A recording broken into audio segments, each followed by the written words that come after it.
Hello दोस्तों, हिंदी युग bye Virendra Singh में आपका एक बार फिर से स्वागत है। आज जो हमारी क्लास होगी वो एनटीए नेट के जो प्रीवियस पेपर है, फर्स्ट पेपर, ठीक है, जो सब जिसका कोई भी विषय हो, हिंदी, इंग्लिश, मैथ, कोई भी विषय हो, उसका जो फर्स्ट पेपर आता है वो सेम रहता है। तो उसके जो प्रीवियस पेपर हैं उसकी हम व्याख्या करेंगे। जो ये सब जो है लेटेस्ट हैं, जो 24 सितंबर 2020 को हुआ था, वो पेपर है फर्स्ट शिफ्ट का। ठीक है। अगर आपको वीडियो अच्छी लगे तो लाइक और सब्सक्राइब करें। आगे देखिए, हम पहला क्वेश्चन देखते हैं। इसमें नीचे दिए गए दो कथनों में कथन ए, ठीक है, अभी कथन बोला है इसने, और दूसरा तर्क है। पहला जो ए होगा वो कथन होगा एक, उसका दूसरा क्या है, तर्क होगा। अब इसमें पहला क्या है, जो ई कॉमर्स कंपनियों के हितधारकों को बेहतर सेवाएं प्रदान करने हेतु व्यक्तिगत डेटा से की जरूरत होती है। ठीक है। जैसे अभी व्हाट्सअप कंपनी है ना, व्हाट्सअप कंपनी क्या कर रही है, हमारा जो अपडेट बोलने के लिए बोल रही है, सेव हमारे प्राइवेसी डाटा की, जो अभी आपने न्यूज़ में भी सुनी होगी। तो वो हमारे क्या करेगी, अब डाटा को जो हम सेंड करेंगे या स्टेटस पे लगाएंगे, कुछ भी है, वो उसको क्या करेगी, स्टोर करेगी। ठीक है। तो वही चीज़ यही इन्होंने ये क्वेश्चन पूछा हुआ है। देखिए इसमें, e commerce companies required personal data to be serve stakeholders better. तो इसका जो इन्होंने रीजन दिया, इन द प्रोसेस प्राइवेसी में येट कॉम्प्रोमाइज, इसमें ये कह रहे हैं कि जो इस प्रक्रिया से निजता से समझौता करना पड़ सकता है। तो कॉमन सी बात है, अगर मान लो वो साइट हाइक हो जाती है, तो क्या होगा, उससे क्या होगा, हमारा डाटा वो यूज़ करेंगे और हमारी क्या जो प्राइवेसी है वो क्या होगी, खतरे में आ जाएगी। देखिए, ई कॉमर्स कंपनियां को हितधारकों को बेहतर, जो हम हैं, जैसे हम व्हाट्सअप यूज़ कर रहे हैं, तो उनको बेहतर, या कोई और सर्विसेज हैं, उनको बेहतर वो करने के लिए उनकी जो व्यक्तिगत डाटा है उसकी जरूरत होती है। किंतु यदि कोई ई कॉमर्स कंपनी हैक हो जाए तो सभी हितधारकों को व्यक्तिगत डेटा जो है वो दाव पे लग जाएगा, और उसकी जो प्राइवेसी है वो क्या उसमें हो जाएगी, खतरे में पड़ जाएगी। उसके बाद अगला क्वेश्चन देखिए, जो पाइथन इज क्या है, पाइथन एक क्या है, प्रोग्रामिंग लैंग्वेज है। और इसमें पाइथन एक उस तरह भाषा है, और ये जो है ओपन, ये भी है ना, जो पाइथन है ओपन सोर्स सॉफ्टवेयर है। ओपन सोर्स सॉफ्टवेयर किसे कहते हैं, जिसका हम मुफ्त में प्रयोग कर सकते हैं, जिसके लिए हमें पैसे ना देना पड़े, उसे ओपन सोर्स सॉफ्टवेयर कह सकते हैं। अगली बार ये क्वेश्चन भी आ सकता है ना, कि पाइथन जो है वो किस तरह का सॉफ्टवेयर, ओपन सोर्स सॉफ्टवेयर है। ठीक है। उसके बाद अगला क्वेश्चन देखते हैं। वर्तमान में कार्बन डाइऑक्साइड के वार्षिक उत्सर्जन, ठीक है, के आधार पर महादेशों का अवरोही क्रम पहचानिए। इसमें डिसेंडिंग ऑर्डर लगाना है हमें, कार्बन डाइऑक्साइड के हिसाब से जो महाद्वीप हैं उनका। अगर आरोही होता तो क्या था, असेंडिंग होता, अवरोही है, डिसेंडिंग है। तो अब देख लेते हैं। अवरोही में क्या है, पहले सबसे बड़ा, फिर छोटा, फिर छोटा, फिर छोटा। ठीक है। अब इसमें क्या, सबसे पहले से ऑप्शन दिए होते हैं उन्होंने, अफ्रीका, यूरोप, एशिया, उत्तर अमेरिका। ठीक है। अब इसका देखिए, सबसे जो पहले है वो है एशिया, 17,269 मीट्रिक टन है, मिलियन मीट्रिक टन है। फिर उत्तर अमेरिका है, ठीक है, फिर यूरोप है, और फिर अफ्रीका है। सबसे ज़्यादा कौन सा है, अफ्रीका, जो एशिया है, और सबसे कम अफ्रीका है। अब ये क्वेश्चन आता है, सबसे ज़्यादा कौन सा महाद्वीप है, एक क्वेश्चन ये बनता है इसमें, एशिया महाद्वीप, और सबसे कम अफ्रीका महाद्वीप है। ठीक है। तो आपने ये सीक्वेंस याद रख लेना है कि एशिया आएगा सबसे पहले, फिर आ जाए उत्तर अमेरिका, फिर यूरोप, और फिर अफ्रीका। और ये तो क्या है, अवरोही क्रम में थे, ऐसे हैं। अगर वो ये पूछ लेता कि आरोही, असेंडिंग ऑर्डर में, तो फिर ये ऐसे हो जाते। ठीक है। पहले अफ्रीका आ जाता, फिर यूरोप, फिर उत्तर अमेरिका, फिर एशिया। ठीक है। तो हम अगला क्वेश्चन देखते हैं।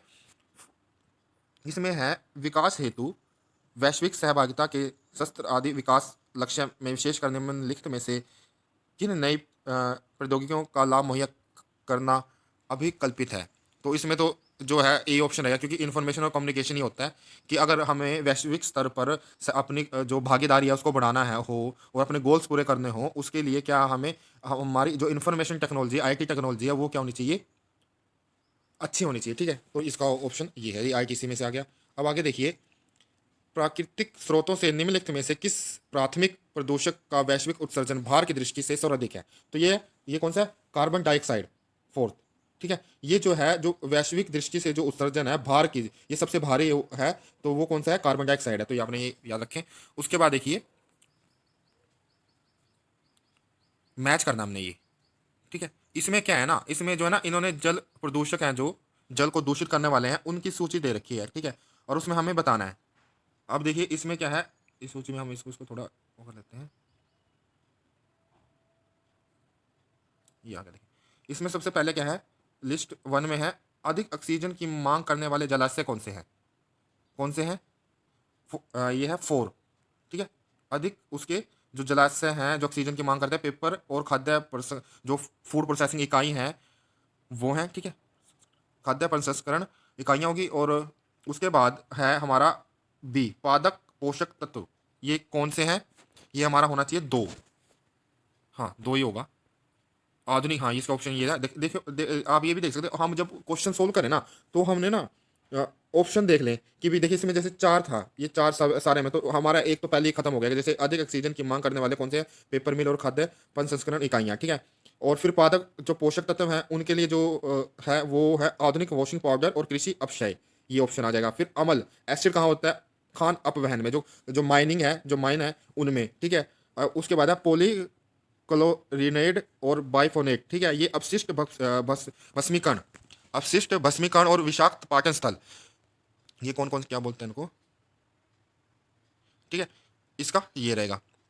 तो इसकी ये सूची याद कर लेना, आप इसको नोट भी कर सकते हो क्योंकि ये बार बार पूछते हैं। और ये जो हम बुक्स में पढ़ते हैं ना, उसमें से तो तकरीबन आता ही नहीं है। जो हम पर्यावरण वाला, इन्वायरमेंट वाला जो भाग पढ़ते हैं, जो पोर्शन है, उसमें ज़्यादातर करंट के रहते हैं, ठीक है। जो करंट में क्या इशू चल रहे हैं हमने वो देखने हैं। तो और आप एक बात और याद रखो कि इसमें ना जब हम फर्स्ट पेपर करें तो सारों को ना करें, जो आपके लिए बेस्ट है ना उसको करें। देखिए एक बात मैं आपको बताता हूँ, आगे क्वेश्चन पढ़ने देखिए। अगर मान लो आप 6 यूनिट कर ले, अगर मान लो आप 6 यूनिट कर ले, तो 6 में से लगभग हर यूनिट में 5 क्वेश्चन मिनिमम आते हैं। किसी में 5 हो जाते हैं, 4 हो जाते हैं, 6 हो जाते हैं, तो 5 आ जाते हैं। अगर 6 यूनिट आपने अच्छी तरह कर ली, 10 ना करी, तो कितने बन गए आपके? 30 नंबर बन गए, ठीक है। अगर 6 यूनिट करिए 5 तो 30 क्वेश्चन बन जाते हैं, और 30 क्वेश्चन होते हैं 2 नंबर के, तो कितने बन गए? 60। तो आप 60 नंबर का में से अगर 55 नंबर भी लाते हो तो बहुत अच्छा स्कोर रहता है फर्स्ट पेपर में। अगर आप 60 यूनिट कर लो, मान लो तो आपको कोई मुश्किल है, तो आप देखो लगभग 70% आप पेपर क्लियर कर लोगे अगर आप अच्छी तरह कर लो। तो आपने ये ध्यान रखना कि सारे के चक्कर में ना पड़े, जो आपको अच्छी तरह आता है, जैसे टीचिंग एप्टीट्यूड है वो अगर वो आता है, किसी को अगर रीजनिंग अच्छी आती है, किसी को मैथ अच्छा आता है, तो वो वाला पोर्शन करें। और जैसे इन्वायरमेंट, आईटीसी, ये भी इतना कोई ज़्यादा टफ नहीं होता, कम्युनिकेशन, तो वो जो करें जो आपको सबसे अच्छी तरह आती है, और उसको बार बार पढ़ें, ठीक है। मान लो आपने 6 यूनिट कर लिया, उसको बार बार आपने रिवीजन कर ली ना, बेस्ट है। और आप अगर बुक लेना चाहते हो ना, दृष्टि पब्लिकेशन की अच्छी बुक है, ठीक है। पियर्सन की भी है, पर दृष्टि पब्लिकेशन की बुक्स में प्रीवियस ईयर के जो क्वेश्चन पेपर भी हैं 2019 तक, तो वो बुक भी काफ़ी अच्छी है। और हिंदी साहित्य के लिए अगर आप पढ़ना चाहते हो तो दृष्टि की ले सकते हो, वो भी काफ़ी अच्छी बुक है। उसको बार बार, क्योंकि अब टाइम कम है, ठीक है। अब क्या है, टाइम हमारे पास कम है, मुश्किल से 1 डेढ़ महीना है, ठीक है। और उसमें अगर आपने अगर शुरू नहीं की है तो आप दृष्टि पब्लिकेशन को बार बार पढ़ते रहें, ठीक है। या आपको उसके अलावा और कोई बुक है तो फिर सरस्वती पांडे है, क्योंकि अगर दूसरी जो टेक्स्ट बुक है वो आप पढ़ नहीं पाओगे भी, और ना ही उससे आपको कंटेंट मिलेगा। अब तो कोई गाइड ही जो है 1 डेढ़ महीने के लिए, ठीक है, उसके लिए तो वो बेस्ट है। और डिस्ट्री पब्लिकेशन में अच्छा मटेरियल दिया हुआ है, बहुत ज़बरदस्त मटेरियल दिया हुआ है। मैं खुद उसी में से कर रहा हूँ और मैंने उसको पढ़ा है, तो मैं आपको बता रहा हूँ कि भी मेरा फर्स्ट अटैम्प्ट में ही जो है जेआरएफ हुआ था, और इस बार भी मैं दूंगा, देखते हैं क्या रहेगा। तो अगर आपको जो क्लास अच्छे लग रहे हैं प्लीज़ सब्सक्राइब करें। और अगर आप और चाहते हैं क्वेश्चन मैं लेके आऊँ फर्स्ट पेपर के, तो आप कमेंट भी कर सकते हैं। देखिए अगला क्वेश्चन देखिए, उसके बाद नीचे दो कथन दिए हैं, एक को अभिकथन ए और दूसरे कथन जो आर है वो तर्क है, तो आपको पता ही रहता है कि ये ऑप्शन रहता है। इसमें क्या देखिए, प्राकृतिक आपदाओं से प्रभावित होने की बढ़ती संभावनाओं के बावजूद अनेक समुदाय न्यूनीकरण कार्यक्रमों और उपायों को अपनाने से बचते हैं। इसको जो तर्क दिया ना, न्यूनीकरण जो है, समुदाय न्यूनीकरण को प्राय अपनी सांस्कृतिक प्रथाओं के परस्पर विरोधी मानते हैं। नहीं, इसकी आप देखते हैं ये जो है ना, इसका तर्क एक गलत दिया। न्यूनीकरण होता है जैसे हम पलायन करते हैं ना, जैसे माइग्रेशन, जैसे मैं अगर हरियाणा में हूँ तो हरियाणा से मैं अगर जाऊँ दिल्ली या फिर हिमाचल या कहीं और भी, तो वो इन्होंने क्वेश्चन पूछा है कि भाई ये इसके लिए उन्होंने तर्क दिया है कि जो हमारी संस्कृति, हम जैसे हरियाणा में रह रहे हैं, तो हमारे जो सांस्कृतिक जो प्रथाएं होंगी वो हिमाचल या फिर केरल या उन सब की अलग अलग होती हैं, तो हम उस वजह से नहीं जाना चाहते। तो ये तर्क गलत है, क्योंकि आप देखते हो कि यूपी बिहार या इधर से जॉब करने, जिन्हें जॉब करने आनी होती है वो करते हैं, ठीक है। और इसको क्यों करते हैं, मान लो आपको आपके यहाँ हरियाणा में अगर कोई 10,000 सैलरी मिल रही है, और वही उसी जॉब के लिए आपको हिमाचल या फिर दिल्ली या किसी और स्टेट में 50,000 सैलरी मिल रही है, तो आप जाओगे, कॉमन सी बात है। तो यहाँ आर्थिक पहलू आ जाता है, तो ठीक है। तो यहाँ आर्थिक पहलू आ जाता है। देखिए इसमें ऑप्शन देख लेते हैं हम। इसमें क्या है, पहले का ए जो बोथ ए और बी, ये तो हम नहीं मान सकते, ये नहीं हो सकता। ऑप्शन है बी, ए और आर दोनों सही है, और आर ए की सही व्याख्या नहीं है, ये भी नहीं है। ए सही है परंतु आर सही नहीं है, ठीक है। आर सही नहीं है, देखो वो मैंने बताया था ना आपको, आर सही नहीं है। तो यही है, देखिए इसमें विकल्प सी दिया हुआ है, आर सही नहीं है। अनेक समुदाय न्यूनीकरण कार्यक्रमों और उपायों को अपनाने से बचते हैं। क्यों बचते हैं? न्यूनीकरण को समुदाय और आर्थिक विकास लक्ष्यों में परस्पर विरोधी और बाधक होता है। कि जो होता है कि भी थोड़ा उसका रहता है कि जो हमारा फाइनेंशियल है, जो आर्थिक है, पैसे के स्तर पे वो ज़्यादा रहता है। उसके बाद देखिए ये क्वेश्चन आ गया, जो हमारे करंट से जो हमारा जो एजुकेशन वाला पोर्शन आता है ना, उससे क्वेश्चन है। भारत में प्रथम मुक्त विद्यालय open university, the first open university in India was the established in the year है जो हमारा 1982 में, ठीक है, 1982 में डॉक्टर भीमराव अंबेडकर मुक्त विद्यालय हैदराबाद, ठीक है, हैदराबाद में था। उसके बाद इंदिरा गांधी राष्ट्रीय मुक्त विद्यालय इग्नू 1985 में, ठीक है। जो इंडिया में एस्टेब्लिश हुई थी सबसे पहले ओपन यूनिवर्सिटी कौन सी है? डॉक्टर भीमराव अंबेडकर मुक्त विद्यालय हैदराबाद। और उसके बाद 1985 में कौन सी हुई थी? इंदिरा गांधी यूनिवर्सिटी, इग्नू यूनिवर्सिटी बोलते हैं इसको। उसके बाद देखिए निम्नलिखित में से किस प्रौद्योगिकी के माध्यम से असामयिकालिक संप्रेषण घटित होता है? इसमें देखिए, इसमें ऑप्शन से ही पता लग जाएगा। देखिए इसमें टेली कॉन्फ्रेंसिंग हो गया, वर्चुअल क्लासरूम हो गया, वीडियो चैट हो गया। तो इसमें क्या है कि हमें जो है इंटरनेट, और जैसे उसमें हम जब वीडियो चैटिंग करते हैं तो आमने सामने होता है, वर्चुअल क्लासरूम होता है उसमें भी हम देखते हैं, और वीडियो चैट में भी जो हमारा आमने सामने रहता है। जो ब्लॉग्स होते हैं, ब्लॉग्स हम ब्लॉग्स डाल देते हैं, ठीक है, जैसे हमने ट्विटर्स पे डाल दिया, इस तरह से डिस्कशन बोर्ड्स होते हैं, वीलॉग्स होते हैं। तो असमकालिक संप्रेषण होता है वो यही माना जाएगा, 4, 5 और 6, ठीक है, ये माना जाएगा, ठीक है। ऑप्शन इसमें देख लेते हैं हम, इसमें उससे आगे आ गया, हाँ 4, 5, 6, यही है ऑप्शन सी, ठीक है। ऑप्शन है, ऑप्शन सी आ जाएगा। इसमें blog, discussion board, vlog आदि जो है उसकी टेक्नोलॉजी की संप्रेषण में, कम्युनिकेशन में मदद ली जाती है। उसके बाद ऑप्शन है, क्वेश्चन नंबर है अगला, इसमें ये आप ना इसको नोट कर लेना, क्योंकि ये ना वो टेबल बनाई हुई है और ये काफ़ी इंपॉर्टेंट भी रहेगी, आपको यहीं समझ आ जाएगा। ये इसको थोड़ा छोटा कर दूँ, बस इतनी हो रहा है। देखिए देख लेते हैं अभी इसके, हाँ देखिए इसमें जो है हमें मैच करना, सूची 1 में मूल्य विकास के जो चरण हैं उनका उल्लेख है, मूल्य विकास के, ठीक है, मूल्य विकास के जो चरण हैं उसके वैल्यू, ठीक है, उसके जो स्टेप्स हैं वो, और जो जो दूसरी सूची है उनका जो है, उनके जो एक्सप्लेनेशन दी हुई है इसमें। देखिए इसमें क्या रहता है, देखिए ऑप्शन है हमारे इसमें, देखिए चरण 1 इसमें एक मूल्य संग्रहण है, चरण 2 में है इसमें बढ़कर जो स्टेज सेकंड है उसमें 2 मूल्य, उसके बाद जो तीसरा है 3 मूल्य स्पष्टीकरण है, और चौथे में क्या है? मूल्य समेकन। उसके बाद देखिए इसमें हम सीधा आंसर भी चलते हैं, ये काफ़ी बड़ा हो जाएगा, क्लास भी बड़ी हो जाएगी, आपने तो लिखने से मतलब। देखिए ऑप्शन सी है इसमें, चरण 1 मूल्य संग्रहण है। जो चरण 1 है, जो स्टेज 1 है, उसमें क्या है? उसमें जो वयस्क हैं, विशेषकर जो अडल्ट हैं, वो अपने माता पिता के व्यवहारों का प्रेक्षण करना और उनका अनुकरण करते हैं, मतलब प्रेक्षण करना कि उनको ऑब्जर्व करते हैं और फिर उनका क्या करते हैं, ठीक है, अनुकरण करते हैं, उनको फॉलो करते हैं, ठीक है। सबसे पहले चरण में क्या होता है, जो फर्स्ट चरण है मूल्य उसका जो वो क्या है, वयस्क होते हैं, वो अपने माता पिता के आचरणों को देख के तो उसको फॉलो करते हैं।